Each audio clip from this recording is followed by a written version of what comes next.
Hi, welcome to Bulb and Beaker YouTube channel. Basics of electrical wiring inde ഇന്നത്തെ ക്ലാസ്സിൽ നമ്മൾ വയേഴ്സിനെ കുറിച്ചും കേബിൾസിനെ കുറിച്ചിട്ടുമാണ് discuss ചെയ്യുന്നത്. അപ്പോൾ എന്താണ് വയറും കേബിളും തമ്മിലുള്ള ഡിഫറൻസ്, അതേപോലെ കേബിൾസിന്റെ ഡിഫറെന്റ് പാർട്സ് എന്തൊക്കെയാണ്, അതിന്റെ പ്രത്യേകതകൾ എന്തൊക്കെയാണ്, ഇത്തരം കാര്യങ്ങളാണ് ഇന്നത്തെ ക്ലാസ്സിൽ നമ്മൾ ഡിസ്കസ് ചെയ്യാൻ ഉദ്ദേശിക്കുന്നത്.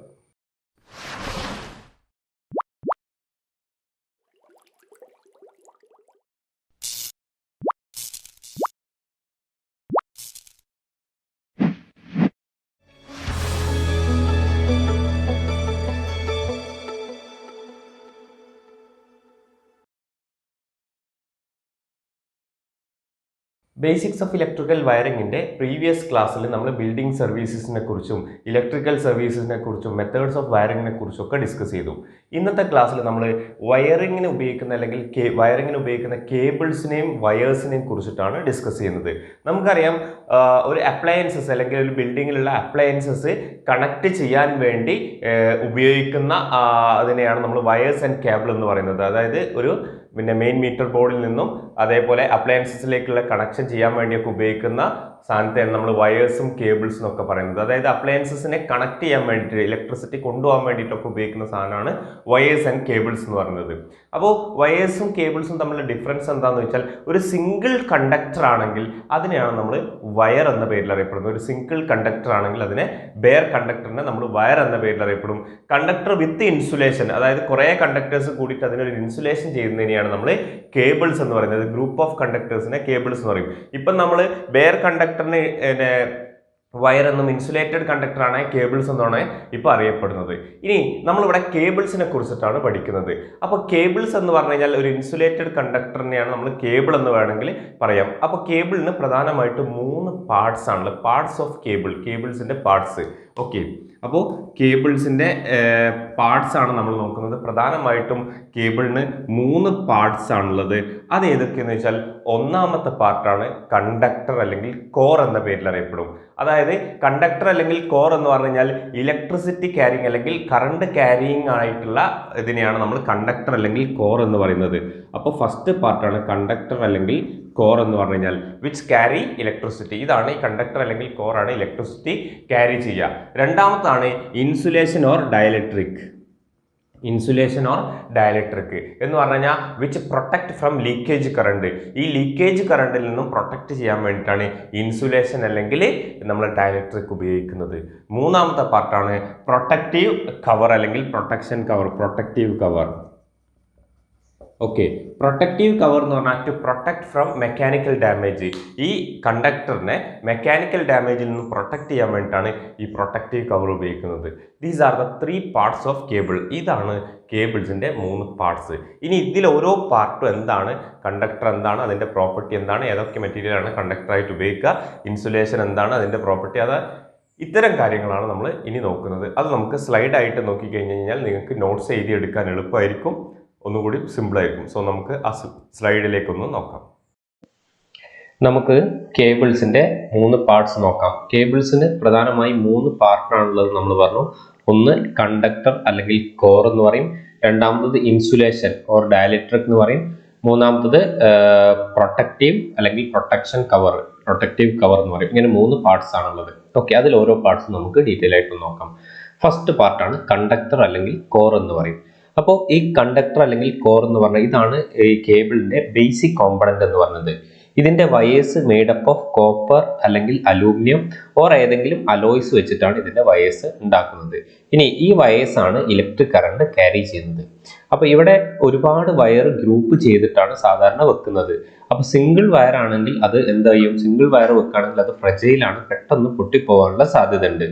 അപ്പോൾ സിൽവർ ആണ് ഏറ്റവും ബെസ്റ്റ് കണ്ടക്ടർ, പക്ഷെ അത് എക്സ്പെൻസീവ്. നമ്മൾ ചെറിയ ക്ലാസ് പഠിച്ചിട്ടുണ്ട്, സിൽവർ ആണ് ബെസ്റ്റ് കണ്ടക്ടർ, പക്ഷെ അത് എക്സ്പെൻസീവ് ആണ്. അതുകൊണ്ട് കോപ്പർ അല്ലെങ്കിൽ അലൂമിനിയം, കോപ്പർ അലൂമിനിയം ഒക്കെയാണ് നമ്മൾ പവർ കേബിൾ അതേപോലെ ലൈറ്റിംഗ് കേബിൾ ഒക്കെ ആയിട്ട് ഉപയോഗിക്കുന്നത്. ഇനി ഈ ഉപയോഗിക്കുന്ന നമ്മൾ പറഞ്ഞു കോപ്പറും അലൂമിനിയം ഒക്കെയാണ് നമ്മൾ ഉപയോഗിക്കുന്നത്, സാധാരണ ഉപയോഗിക്കുന്ന കണ്ടക്ടർ എന്ന് പറഞ്ഞു. അപ്പോൾ ഈ കോപ്പറിന്റെ അലൂമിനിയത്തിന്റെയും കുറച്ച് ഫീച്ചേഴ്സ് നമുക്ക് നോക്കാം. അതിൽ ആദ്യത്തത് ഫീച്ചേഴ്സ് ഓഫ് കോപ്പർ. കോപ്പറിന്റെ ഫീച്ചേഴ്സ്, കോപ്പർ പ്രധാനമായിട്ടും ചീപ്പർ ദാൻ സിൽവർ. സിൽവർ നേരത്തെ പറഞ്ഞ നല്ല എക്സ്പെൻസീവ്, അപ്പോൾ അതിനേക്കാൾ ചീപ്പറാണ്. കണ്ടക്ടിവിറ്റി വളരെ കൂടുതലാണ്, അതേപോലെ റെസിസ്റ്റിവിറ്റി കുറവാണ്. മറ്റൊരു പ്രത്യേകതയാണ് മെക്കാനിക്കലി സ്ട്രോങ് ആണ് ഈ കോപ്പർ. പിന്നെ ഹാർഡ്, ടഫ്, ഡ്യൂറബിൾ ആണ് ആൻഡ് ഡക്റ്റൈൽ ആണ്. ഡക്റ്റൈൽ എന്ന് പറഞ്ഞാൽ നമ്മൾ ചെറിയ ക്ലാസ് പഠിച്ചിട്ടുണ്ട്, വലിച്ചു നീട്ടി നേർത്ത കമ്പികളാക്കി മാറ്റാൻ പറ്റുന്നതിനാണ് ഡക്റ്റൈൽ എന്ന് പറയാ, സ്ട്രാൻഡ്സ് ആക്കി മാറ്റാൻ പറ്റും. പിന്നെ മറ്റൊരു പ്രോപ്പർട്ടിയാണ് resistive to corrosion and oxidation. Chemical reactions ആയ കൊറോഷനും ഓക്സിഡേഷനും ഒക്കെ റെസിസ്റ്റീവ് ആണ് കോപ്പർ. പിന്നെ മാത്രമല്ല can withstand high temperature and dampness. Okay, എത്ര ടെമ്പറേച്ചറും ഡാംപ്നെസ്സും ഒക്കെ വിത്ത്സ്റ്റാൻഡ് ചെയ്യാൻ പറ്റും. പിന്നെ കോപ്പർ കണ്ടക്ടർ നമ്മൾ യൂസ് ചെയ്യുന്നത് ഒന്നുകിൽ അനീൽഡ് ചെയ്തിട്ടും അല്ലെങ്കിൽ ഹാർഡ് ഡ്രോൺ ചെയ്തിട്ടുമാണ് നമ്മൾ ഉപയോഗിക്കുന്നത്. അപ്പൊ അനീൽ ചെയ്ത് ഉപയോഗിക്കുന്ന കോപ്പർ എന്ന് പറഞ്ഞാൽ അത് സോഫ്റ്റ് ആയിരിക്കും and most suitable for indoor and outdoor wires cables. Okay, indoor outdoor ആവശ്യങ്ങൾക്ക് വേണ്ടി ഉപയോഗിക്കുന്ന സോഫ്റ്റ് ആയിട്ടുള്ളതാണ് അനീൽ ചെയ്തത്. ഇനി ഹാർഡ് ഡ്രോൺ ചെയ്ത കോപ്പർ ഹൈ ടെൻസൈൽ സ്ട്രെങ്ത് ഉണ്ടാവും. അപ്പോൾ ഓവർഹെഡ് വയേഴ്സ് ആയിട്ടാണ് നമ്മൾ ഹാർഡ് ഡ്രോൺ ചെയ്ത കോപ്പർ ഉപയോഗിക്കുന്നത്. ഇനി അടുത്തത് ഫീച്ചേഴ്സ് ഓഫ് അലൂമിനിയം നോക്കാം. അലൂമിനിയം കണ്ടക്ടറായി ഉപയോഗിക്കുമ്പോൾ പ്രത്യേകത ഫീച്ചേഴ്സ്. അപ്പോൾ used in place of copper in cables for long distance power transmission. അതായത് വലിയ ദൂരത്തേക്കുള്ള പവർ ട്രാൻസ്മിഷന് നമ്മൾ കോപ്പർ എന്ന് പറഞ്ഞു കഴിഞ്ഞാൽ അത് എക്സ്പെൻസീവ് ആവും. അപ്പോൾ അവിടെ നമ്മൾ അലൂമിനിയം ആണ് ഉപയോഗിക്കുന്നത്. കണ്ടക്ടിവിറ്റി എന്താ വെച്ചാൽ 60% ഓഫ് കോപ്പറിന്റെ 60% കണ്ടക്ടിവിറ്റി കുറവാണെങ്കിലും ലോങ് ട്രാൻസ്മിഷന് നമ്മൾ അലൂമിനിയം ആണ് ഉപയോഗിക്കുക. ഇനി ഈ അലൂമിനിയം നമ്മൾ ഇൻസുലേറ്റ് ചെയ്യുമ്പോൾ ലാർജ് കേബിൾസിന് ഇൻസുലേറ്റ് ചെയ്യുമ്പോഴാണ് അത് ചീപ്പർ ആയിട്ട് മാറുക. കാരണം for same resistance aluminium 1.61 times copper ആണ് അത് വരിക. അപ്പോൾ കുറേ എണ്ണം ഇൻസുലേറ്റ് ചെയ്യുന്നതാണ് നമുക്ക് ലാർജ് കേബിളിനെ ഇൻസുലേറ്റ് ചെയ്യുമ്പോഴേ അത് ചീപ്പർ ആവുള്ളൂ. ഇനി ഈ അലൂമിനിയം ഫ്ലാറ്റിൽ അതേപോലെ ഓഫീസ് ബിൽഡിങ്ങിലൊക്കെ മെയിൻ ലൈനായിട്ട് അല്ലെ സബ് മെയിൻ ഒക്കെ ആയിട്ടാണ് ഈ അലൂമിനിയം ഉപയോഗിക്കുന്നത്. ഇതാണ് അലൂമിനിയത്തിന്റെ ഫീച്ചേഴ്സ്. അപ്പോൾ നമ്മൾ കണ്ടക്ടർ ആയിട്ട് ഉപയോഗിക്കുന്ന കോപ്പറും അലൂമിനിയവും നമ്മൾ പറഞ്ഞു. ഇനി കേബിളിന്റെ രണ്ടാമത്തെ പാർട്ടാണ് ഇൻസുലേഷൻ. ഓക്കെ, അപ്പൊ ഇൻസുലേഷൻ എന്ന് പറഞ്ഞു കഴിഞ്ഞാൽ ഒന്നുമില്ല, കണ്ടക്ടർ അല്ലെങ്കിൽ കോർ, നമ്മൾ നേരത്തെ പറഞ്ഞ കണ്ടക്ടർ അല്ലെങ്കിൽ core is covered with an insulating material. ഒരു ഇൻസുലേറ്റിംഗ് മെറ്റീരിയൽ ആയിട്ട് കവർ ചെയ്യും. അത് എന്തിനാ വെച്ചാൽ ലീക്കേജ് കറണ്ടിൽ നിന്നും പ്രിവെന്റ് ചെയ്യാൻ. So that leakage current is prevented. Leakage current prevent ചെയ്യാൻ വേണ്ടിയിട്ട്. അപ്പൊ ഇൻസുലേറ്റിംഗ് മെറ്റീരിയലിന്റെ പ്രത്യേകത ഹൈ റെസിസ്റ്റൻസ് ആണ്, അതേപോലെ ഫ്ലോ ഓഫ് കറണ്ടിനെ ബ്ലോക്ക് ചെയ്യുന്നതായിരിക്കണം ഈ ഇൻസുലേറ്റിംഗ് മെറ്റീരിയൽ. ഇനി ഇൻസുലേറ്റിംഗ് മെറ്റീരിയൽ ആയിട്ട് ഉപയോഗിക്കുന്ന സാധനത്തിന്റെ ചില പ്രോപ്പർട്ടീസ് നമ്മൾ ഇൻസുലേറ്റിംഗ് മെറ്റീരിയലിൽ ഉണ്ടാവും. അതെന്തൊക്കെയെന്ന് വെച്ചാൽ ഒന്ന് ഹൈ റെസിസ്റ്റിവിറ്റി ഉണ്ടായിരിക്കണം, അതേപോലെ ഹൈ ഫ്ലെക്സിബിലിറ്റി ഉണ്ടായിരിക്കണം, ഹൈ ഡയലക്ട്രിക് സ്ട്രെങ്ത് ഉണ്ടായിരിക്കണം, നോൺ ഇൻഫ്ലേമബിൾ ആയിരിക്കണം, കത്താനൊന്നും പാടില്ല. പിന്നെ റെസിസ്റ്റീവ് ടു മോയിസ്ചർ, ആസിഡ്, ആൽക്കലീസിനൊക്കെ റെസിസ്റ്റീവ് ആയിരിക്കണം, capacity to withstand high voltage and temperature, അത് വിത്ത്സ്റ്റാൻഡ് ചെയ്യാനുള്ള കപ്പാസിറ്റി ഉണ്ടായിരിക്കണം. ഇതാണ് ഒരു ഇൻസുലേറ്ററിന്റെ പ്രോപ്പർട്ടി എന്ന് പറഞ്ഞു കഴിഞ്ഞാൽ. ഈ എല്ലാ പ്രോപ്പർട്ടിയും കൂടി അടങ്ങിയ ഒരു ഇൻസുലേറ്റർ ഉണ്ടാവില്ല. ഓക്കെ, ഈ പറഞ്ഞ 6 പ്രോപ്പർട്ടി ഉള്ള ഒരു ഇൻസുലേറ്റർ ഉണ്ടാവില്ല. അതിൽ ഏതെങ്കിലും ഒക്കെ പ്രോപ്പർട്ടി മിസ്സിംഗ് ഉണ്ടാവും. അപ്പോൾ നമ്മൾ ഇൻസുലേറ്റർ അല്ലെങ്കിൽ ഇൻസുലേഷൻ നമ്മൾ സെലക്ട് ചെയ്യുന്ന സമയത്ത് ഇതിൽ എന്ത് സർവീസിന് വേണ്ടിയിട്ടാണ് നമ്മൾ ഇൻസുലേഷൻ ചെയ്യുന്നത്, ഏത് സർവീസിന് വേണ്ടിയിട്ടുള്ള കണ്ടക്ടറിനെയാണ് നമ്മൾ ഇൻസുലേഷൻ ചെയ്യുന്നത്, അതിനെ ഡിപ്പെൻഡ് ചെയ്തിട്ട് ഇതിലുള്ള പ്രോപ്പർട്ടി നോക്കിയിട്ടാണ് നമ്മൾ ഇൻസുലേഷൻ സെലക്ട് ചെയ്യുന്നത്. എല്ലാ പ്രോപ്പർട്ടിയുള്ള ഇൻസുലേഷന് മെറ്റീരിയൽ അവൈലബിൾ അല്ലാത്തതുകൊണ്ട് നമ്മുടെ സർവീസിനനുസരിച്ചിട്ടാണ് നമ്മൾ ഇൻസുലേഷൻ മെറ്റീരിയൽ സെലക്ട് ചെയ്യുന്നത്. അപ്പോൾ ഇൻസുലേഷൻ മെറ്റീരിയൽ ആയിട്ട് ഉപയോഗിക്കുന്നത് സാധാരണ റബ്ബർ ഉപയോഗിക്കാറുണ്ട്, വൾക്കനൈസ്ഡ് ഇന്ത്യൻ റബ്ബർ VIR ഉപയോഗിക്കാറുണ്ട്, പോളിവിനൈൽ ക്ലോറൈഡ് PVC ഉപയോഗിക്കാറുണ്ട്, ഇംപ്രഗ്നേറ്റഡ് പേപ്പേഴ്സ് ഉപയോഗിക്കാറുണ്ട്, അതേപോലെ സിൽക്ക് ആൻഡ് കോട്ടൺ. ഇതൊക്കെയാണ് സാധാരണ ഇൻസുലേഷൻ ആയിട്ട് ഉപയോഗിക്കാറുള്ളത്. അപ്പൊ ഇതിന്റെ ഓരോന്നിന്റെ ചെറിയ ഒരു ഡിസ്ക്രിപ്ഷൻ തരാം. അതിൽ ഒന്നാമതാണ് റബ്ബർ. അപ്പൊ റബ്ബർ എന്ന് പറഞ്ഞു കഴിഞ്ഞാൽ ഇത് നാച്ചുറൽ അല്ലെങ്കിൽ സിന്തറ്റിക് റബ്ബർ ഉപയോഗിക്കാം. ഡയലക്ട്രിക് സ്ട്രെങ്ത് എന്ന് പറഞ്ഞു കഴിഞ്ഞാൽ ഈ റബ്ബറിന്റെ 30 kV/mm ആണ് അതിന്റെ ഡയലക്ട്രിക് സ്ട്രെങ്ത്. പിന്നെ ഹൈ ഇൻസുലേറ്റിംഗ് ക്വാളിറ്റീസ് ഉണ്ട്, പക്ഷേ ഇറ്റ് അബ്സോർബ് മോയ്സ്ചർ അബ്സോർബ് ചെയ്യും. ഓക്കെ, അപ്പൊ ടെമ്പറേച്ചർ കൂടുതലുള്ള സ്ഥലത്ത് വെച്ച് കഴിഞ്ഞാൽ ഇത് സോഫ്റ്റ് ആവാനുള്ള സാധ്യത ഉണ്ട്. ഓയിലി ആയിട്ടുള്ള പ്ലേസിലാണെങ്കിൽ ഇത് സ്വെല്ല് ചെയ്യാനുള്ള സാധ്യത ഉണ്ട് ഈ റബ്ബർ. അതേപോലെ ലൈറ്റ് അടിക്കുന്ന സ്ഥലത്താണെങ്കിൽ അത് പെട്ടെന്ന് ഏജ് ചെയ്യാൻ, പെട്ടെന്ന് കേടാവാനുള്ള സാധ്യതയും ഉണ്ട്. ഓക്കെ, അപ്പൊ അതുകൊണ്ട് തന്നെ pure rubber cannot be used. സാധാരണ പ്യുവർ റബ്ബർ ഉപയോഗിക്കാറില്ല. ഓക്കെ, ഈ ഒരു എബവ് ഡിസഡ്വാൻറ്റേജസ് ഉണ്ടായതുകൊണ്ട് തന്നെ മോയ്സ്ചർ അബ്സോർബ് ചെയ്യുന്നുണ്ട്, ടെമ്പറേച്ചർ ഇൻക്രീസ് ചെയ്ത് കഴിഞ്ഞാൽ സോഫ്റ്റ് ആവും, ഓയിലി പ്ലേസ് വെച്ചാൽ സ്വെൽ ആവും, ലൈറ്റ് ഉള്ള സ്പേസ് വെച്ച് ഏജ് ആവുന്നതുകൊണ്ട് നമ്മൾ എന്ത് ചെയ്യാറില്ല, പ്യുവർ റബ്ബർ യൂസ് ചെയ്യാറില്ല. അടുത്ത ഇൻസുലേറ്റിംഗ് മെറ്റീരിയലാണ് VIR, വൾക്കനൈസ്ഡ് ഇന്ത്യൻ റബ്ബർ എന്ന് പറഞ്ഞാൽ. അപ്പൊ ഇതിന്റെ പ്രത്യേകത എന്ന് വെച്ചാൽ ഗുഡ് ഇലക്ട്രിക്കൽ ഇൻസുലേറ്റർ ആണ് ഈ VIR എന്ന് പറഞ്ഞു കഴിഞ്ഞാൽ. അപ്പോൾ മോയ്സ്ചർ ഇതിന്റെ അഡ്വാൻറ്റേജസ് എന്ന് പറഞ്ഞു കഴിഞ്ഞാൽ മോയ്സ്ചറിന്റെ അബ്സോർബ് ചെയ്യൂല, മോയ്സ്ചർ അബ്സോർബ് ചെയ്യില്ല, വാട്ടർ പ്രൂഫ് ആണ്, പിന്നെ ലോങ് ലൈഫ് ഉണ്ട്. പിന്നെ മാത്രമല്ല ഇതിലൊരു പ്രത്യേകത, ഇതിന്റെ ഒരു ഡിസഡ്വാൻറ്റേജസ് എന്ന് പറഞ്ഞു കഴിഞ്ഞാൽ സൾഫേറ്റ് കണ്ടന്റ് ഉണ്ട് ഇതിൽ. അതുകൊണ്ട് തന്നെ എന്ത് ചെയ്യും അറിയോ, ഈ നമ്മൾ കണ്ടക്ടർ ആയിട്ട് ഉപയോഗിക്കുന്ന കോപ്പറിനെ ഈ സൾഫേറ്റ് കണ്ടന്റ് അഫക്ട് ചെയ്യും. അപ്പൊ കോപ്പർ എന്ത് ചെയ്യും, തിന്നിടാവാനുള്ള സാധ്യത കൂടുതലാണ്. അപ്പൊ അതുകൊണ്ട് എന്താ വെച്ചാൽ നമ്മൾ ഈ കണ്ടക്ടറിന്റെ മുകളിൽ ഒരു പ്യുവർ റബ്ബർ കണ്ടക്ടറിന്റെ മുകളിൽ ഒരു കോട്ടിങ് കവറിംഗ് ആയിട്ട് കൊടുത്തിട്ടാണ് നമ്മൾ ഇതിനെ VIR ഉപയോഗിച്ചിട്ട് ഇൻസുലേറ്റ് ചെയ്യുക. അപ്പോൾ പ്യുവർ റബ്ബർ കൊടുക്കുന്നത് എന്താണെന്ന് വെച്ചാൽ പ്രൊട്ടക്ട് ഫ്രം സൾഫേഷൻ. ഈ സൾഫേഷൻ എന്ന് പറഞ്ഞാൽ കോപ്പർ തിന്നാവുന്ന പ്രോപ്പർട്ടി അല്ലെങ്കിൽ ഈ ഒരു സംഗതി ഒഴിവാക്കാൻ വേണ്ടിയിട്ടാണ് അതിന്റെ മുകളിൽ നമ്മൾ ഒരു പ്യുവർ റബ്ബർ കൊണ്ട് ഒരു കോട്ടിങ് അല്ലെങ്കിൽ കവറിങ് കൊടുക്കുന്നത്. ഓക്കെ, ഇനി ഇത് ഇപ്പോൾ കറന്റ് VIR എന്ത് ചെയ്യുന്നത്, റീപ്ലേസ് ബൈ PVC ഉപയോഗിച്ചിട്ട് റീപ്ലേസ് ചെയ്യുന്നത്. ഇപ്പോൾ PVC ആണ് ഉപയോഗിക്കുന്നത്.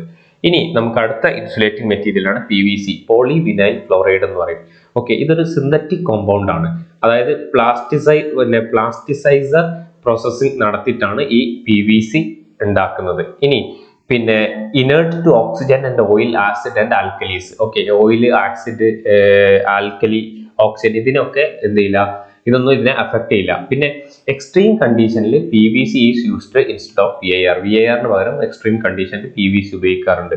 ഇനി മെക്കാനിക്കൽ പ്രോപ്പർട്ടി ഇല്ല, മാത്രമല്ല ലോ ആൻഡ് മീഡിയം വോൾട്ടേജ് അല്ലെങ്കിൽ മെക്കാനിക്കൽ പ്രോപ്പർട്ടി എന്ന് പറഞ്ഞു കഴിഞ്ഞാൽ അല്ലെങ്കിൽ ലോ ആൻഡ് മീഡിയം വോൾട്ടേജ്, അതേപോലെ ഡൊമസ്റ്റിക് ഇൻഡസ്ട്രിയൽ ലൈറ്റിങ്ങിനും ഒക്കെയാണ് ഇത് ഉപയോഗിക്കുന്നത്. മെക്കാനിക്കൽ പ്രോപ്പർട്ടി ഇല്ല മീൻസ് ലെസ് ആയതുകൊണ്ട് ലോ ആൻഡ് മീഡിയം വോൾട്ടേജും അതേപോലെ ഡൊമസ്റ്റിക് ഇൻഡസ്ട്രിയൽ ലൈറ്റിനാണ് ഉപയോഗിക്കുന്നത്. അതായത് മെക്കാനിക്കലി സ്ട്രോങ് അല്ല എന്നർത്ഥം. അതുകൊണ്ടാണ് ഈ ഒരു പർപ്പസിന് വേണ്ടി ഉപയോഗിക്കുന്നത് കാരണം.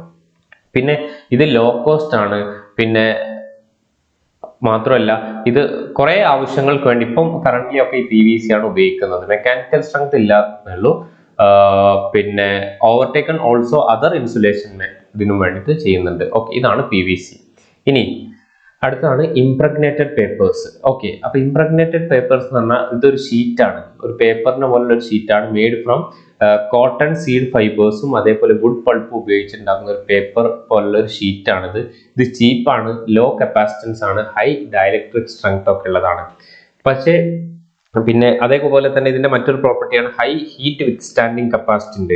ഇതിന്റെ ഒരു ഡിസഡ്വാൻറ്റേജസ് എന്ന് പറഞ്ഞാൽ ഇത് ഹൈഗ്രോസ്കോപ്പിക് ആണ്. ഹൈഗ്രോസ്കോപ്പിക് എന്ന് പറഞ്ഞു കഴിഞ്ഞാൽ അബ്സോർബ് മോയ്സ്ചർ ഫ്രം അറ്റ്മോസ്ഫിയറിൽ നിന്ന് മോയ്സ്ചർ അബ്സോർബ് ചെയ്യും. ഓക്കെ, അപ്പൊ ഇനി മോയ്സ്ചർ അബ്സോർബ് ചെയ്യാതിരിക്കാൻ വേണ്ടിയിട്ട് വേറെ ഏതെങ്കിലും കോമ്പൗണ്ടുമായിട്ട് ഇതിനെ ഇംപ്രഗ്നേറ്റ് ചെയ്ത് കഴിഞ്ഞാലുള്ള പ്രശ്നം എന്താ വെച്ചാൽ അതിന്റെ ഇൻസുലേഷൻ പ്രോപ്പർട്ടി കുറയ്ക്കുകയും ചെയ്യും. അപ്പോൾ ഈ പേപ്പർ ഇൻസുലേഷൻ കേബിള് കുറച്ച് protective paper insulation cables are provide with some sort of protective covering, ഒരു പ്രൊട്ടക്റ്റീവ് കവറിംഗ് കൊടുക്കുകയാണ് ചെയ്യുന്നത്. Okay, paper insulation.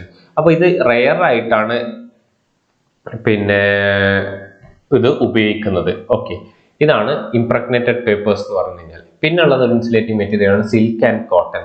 അപ്പോൾ silk and cotton low voltage കേബിൾസിനാണ് ഉപയോഗിക്കുന്നത്. പിന്നെ മാത്രമല്ല പിന്നെ ഇൻസ്ട്രുമെന്റ്സിൽ അതേപോലെ മോട്ടോർ വൈൻഡിങ്സിലും ഒക്കെയാണ് ഇത് ഈ ഇൻസുലേഷൻ ആയിട്ട് ഉപയോഗിക്കുന്നത്. ഇൻസ്ട്രുമെന്റ്സ് അല്ലെങ്കിൽ മോട്ടോർ വൈൻഡിങ്ങിലും ട്രാൻസ്ഫോമറിലൊക്കെ ഈ ഒരു അല്ലെങ്കിൽ ഇങ്ങനത്തെ സാധനങ്ങളിൽ മോട്ടോർ വൈൻഡിങ്ങിലൊക്കെയാണ് ഈ ഒരു സിൽക്കും കോട്ടണും ഒക്കെ ഉപയോഗിക്കുന്നത്.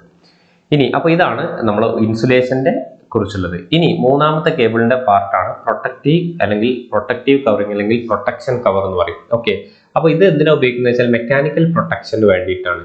ഓക്കെ, നമ്മൾ ഇൻസുലേഷൻ എന്ന് പറഞ്ഞു കഴിഞ്ഞാൽ നമ്മൾ കൊടുക്കുന്ന ഇൻസുലേഷൻ മെക്കാനിക്കലി വീക്ക് ആയിരിക്കും. അപ്പൊ ആ ഇൻസുലേഷനും ഈ കണ്ടക്ടറിനും ഒക്കെ മെക്കാനിക്കൽ പ്രൊട്ടക്ഷൻ കൊടുക്കാൻ വേണ്ടിയിട്ടാണ് ഈ പ്രൊട്ടക്ഷൻ കവർ ഉപയോഗിക്കുന്നത്.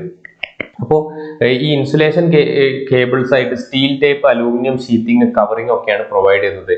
അപ്പോൾ ഇതിന് പുറമെ തന്നെ എന്ത് ചെയ്യുന്നു, ഒരു എക്സ്റ്റേണൽ കവറിങ്ങും കൂടി കൊടുക്കുന്നു. ഈ മെക്കാനിക്കൽ ഡാമേജും മോയ്സ്ചറിൽ നിന്നൊക്കെ ഈ കേബിൾസിനെ ഈ കണ്ടക്ടറിനെ പ്രൊട്ടക്ട് ചെയ്യാൻ വേണ്ടിയിട്ട് നമ്മൾ കൊടുക്കുന്നതാണ് പ്രൊട്ടക്റ്റീവ് കവറിംഗ് എന്ന് പറഞ്ഞു കഴിഞ്ഞാൽ. ഇതാണ് കേബിൾസിന്റെ പ്രധാനപ്പെട്ട 3 പാർട്സ്. ബേസിക്സ് ഓഫ് ഇലക്ട്രിക്കൽ വയറിങ്ങിന്റെ ഇന്നത്തെ ക്ലാസ്സിൽ നമ്മൾ കേബിൾസിനെ കുറിച്ചും വയേഴ്സും തമ്മിലുള്ള ഡിഫറൻസ് പഠിച്ചു. അതേപോലെ ഡിഫറെൻറ്റ് ടൈപ്സ് അല്ലെങ്കിൽ പാർട്സ് ഓഫ് കേബിൾസിൻ്റെ പാർട്സ് പഠിച്ചു ഓരോന്നിൻ്റെയും പ്രോപ്പർട്ടി അതേപോലെ അതിൻ്റെ സ്പെസിഫിക്കേഷൻ കാര്യങ്ങളൊക്കെയാണ് നമ്മൾ ഇന്നത്തെ ക്ലാസ്സിൽ ഡിസ്കസ് ചെയ്ത്. തിയറിറ്റിക്കൽ ആയിട്ടുള്ള പോർഷൻ ആണ്. അപ്പോൾ നിങ്ങൾ ജസ്റ്റ് ഒന്ന് വായിച്ചൊരു മനസ്സിലൊരു ഐഡിയ ഉണ്ടായാൽ മതി. കാണാതെ അതേപോലെ പോയിന്റ് ബൈ പോയിന്റ് പഠിക്കല്ല വേണ്ടത്, ഒരു ഐഡിയ മനസ്സിലുണ്ടാവുക, അത് വെച്ചിട്ട് നമുക്ക് എഴുതാൻ പറ്റും. നന്നായിട്ടൊന്ന് നോക്കുക. Do well, all the best.